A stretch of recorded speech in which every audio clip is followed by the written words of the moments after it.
पितामह भीष्म के द्वारा भगवान श्री कृष्ण के अंत काल में दर्शन करते हुए प्राणांत काल में पितामह भीष्म ने गोविंद की अद्भुत स्तुति की है। आइए पितामह भीष्म की स्तुति का स्मरण करते हुए हम भी गोविंद के श्री चरणों का ध्यान करें। सदैव देवो भगवान् प्रतीक्षताम् कलेवरं यावदिदं हिनोम्यहम्। प्रसन्नहासारुणलोचनोल्लसन् मुखाम्बुजोद्यानपथश्चतुर्भुजः। श्रीभीष्म उवाच इति मतिरूपकल्पिता वितृष्णा भगवति शाश्वतपुङ्गवे विभूम्नि स्वसुखमुपगते क्वचिद्विहर्तुं प्रकृतिमुपेयुषि यद्भव प्रवाह। त्रिभुवनकमनं तमालवर्णं रविकरगौरवराम्बरं दधाने वपुरलककुलावृताननाब्जं विजयसखेरतिरस्तु मे नवद्या। युधितुरगरजो विधूम्रविश्वकचलुलितश्रमवार्यलङ्कृतास्ये मम निशितसरविभिद्यमान त्वचि विलसत्कवचेस्तु कृष्ण आत्मा। सपदि सखिवचो निशम्य मध्ये निजपरयो बलयो रथं निवेश्य स्थितवति परसैनिकायुरक्ष्णा हृतवति पार्थ सखेरतिर्ममास्तु।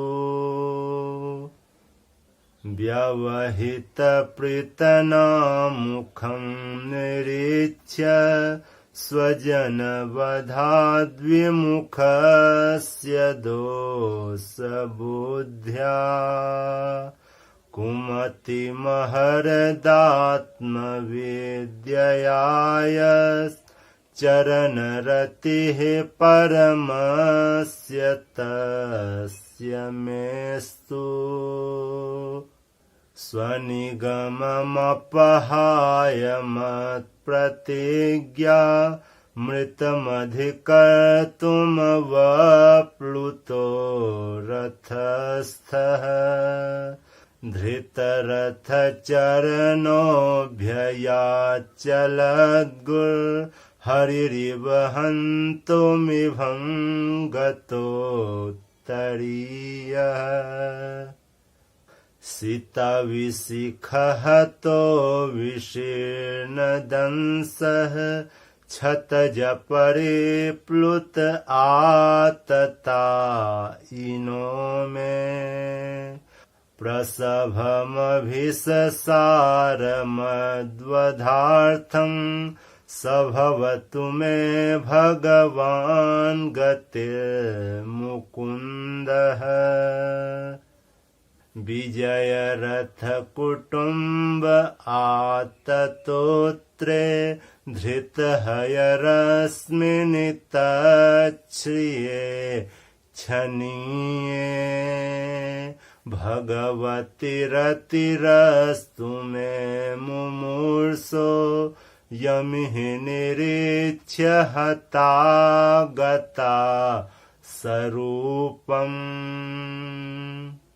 ललित गति विलास बलगुहास प्रणय निरीक्षण कल्पितो रुमाना कृतमनुकृतवत्य उन्मदान्धा प्रकृतिगमन किल यस्य गोपबध्वः मुनिगणनृपवर्य संकुलेन्तः सदसि युधिष्ठिरराजसूय येषाम् अर्हनमुपपेद ईक्षणीयो मम दृशि गोचर एष आविरात्मा तमिममहमजं शरीरभाजां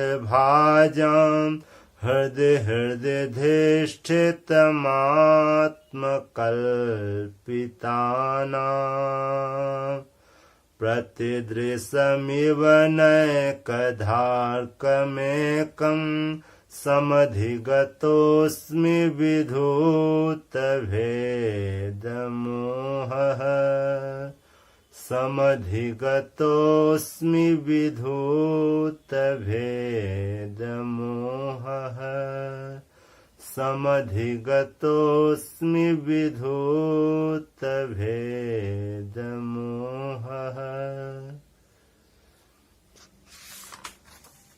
सदेव देवो भगवान् प्रतीक्षताम् कलेवरं यावदिदं हिनोम्यहम् प्रसन्नहासारुणलोचनोल्लसन् मुखाम्भुजोद्यानपथश्चतुर्भुजः। मैं पुनः आपको भीष्म स्तुति दूसरे राग में सुनाता हूं। इसे आप इस राग में भी पढ़ सकते हैं।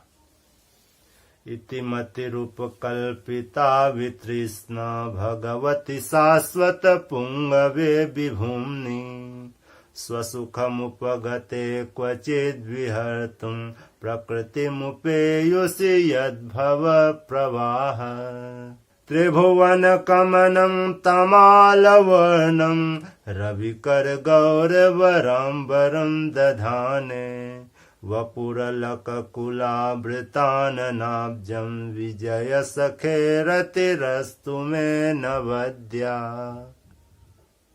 युधितुर्गर्जो विधूम्र विश्व कचलुलित श्रमवार्यलङ्कृतास्ये मम निशितशरय विभेद्यमान त्वचि विलसत्कवचेषु कृष्ण आत्मा सपदि सखि वचो निशम्य मध्ये निज परयो बलयो रथं निवेश्य स्थितवति परसैनिकायुरचना हितवति पार्थ सखे रतिर्ममास्तु व्यवहित प्रतना मुखं निरीक्ष्य स्वजनवधाद्विमुखस्य दोषबुद्ध्या कुमति महर्दात्मविद्ययाय चरणरतिः परमस्य तस्य मेस्तु स्वनिगममपहाय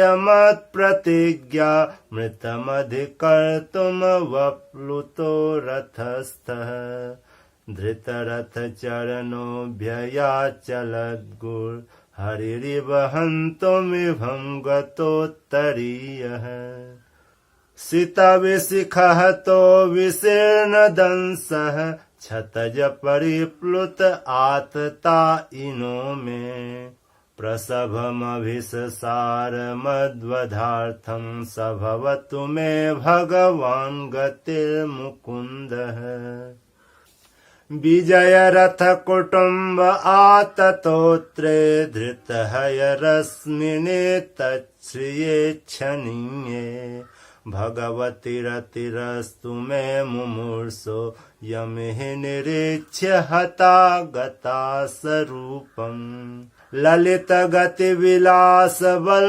गुहास प्रणय निरीक्षण कल्पितो रूमाना कृतमनुकृतवत्य उन्मदान्धा प्रकृतिमगन् किल यस्य गोपवध्वः मुनिगणन पवर्य संकुलेन्त सदसि युधिष्ठिर राजसूय एषाम् अर्हनमुपपेद इक्षणीयो मम दृशि गोचर एष आविरात्मा तमिममहमजं शरीरभाजां हृदयधिष्ठितमात्मकल्पितानां प्रतिदृशमिव नैकधार्कमेकं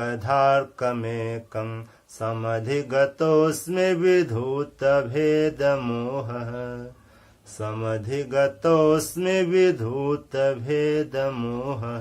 इति मतिरुपकल्पिता वितृष्णा भगवति शाश्वतपुङ्गवे विभूम्नि स्वसुखमुपगते क्वचिद्विहर्तुं प्रकृतिमुपेयुषि यद्भवप्रवाह इति मतिरुपकल्पिता वितृष्णा भगवति शाश्वतपुङ्गवे विभूम्नि स्वसुखमुपगते क्वचिद्विहर्तुं प्रकृतिमुपेयुषि यद्भवप्रवाह इति मतिरुपकल्पिता वितृष्णा भगवति शाश्वतपुङ्गवे विभूम्नि स्वसुखमुपगते क्वचिद्विहर्तुं प्रकृतिमुपेयुषि यद्भवप्रवाह इति मतिरुपकल्पिता वितृष्णा भगवति शाश्वतपुङ्गवे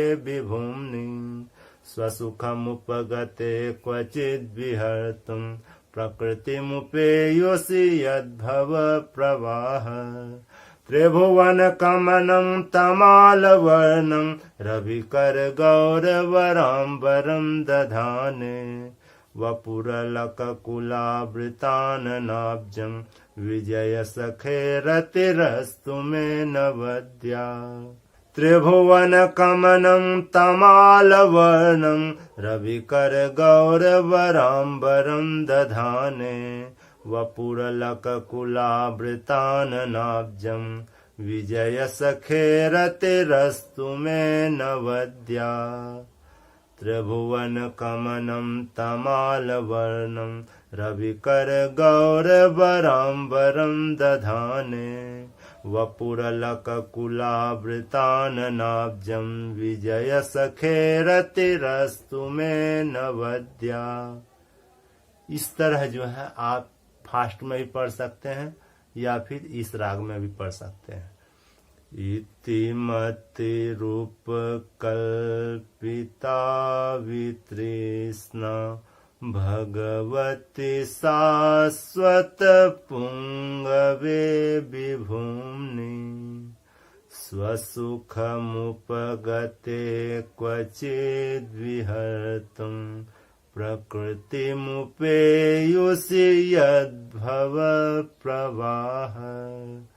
त्रिभुवनकमनं तमालवर्णं रविकरगौरवराम्बरं दधाने वपुरलककुलावृताननाब्जं विजयसखे रतिरस्तु मे नवद्या।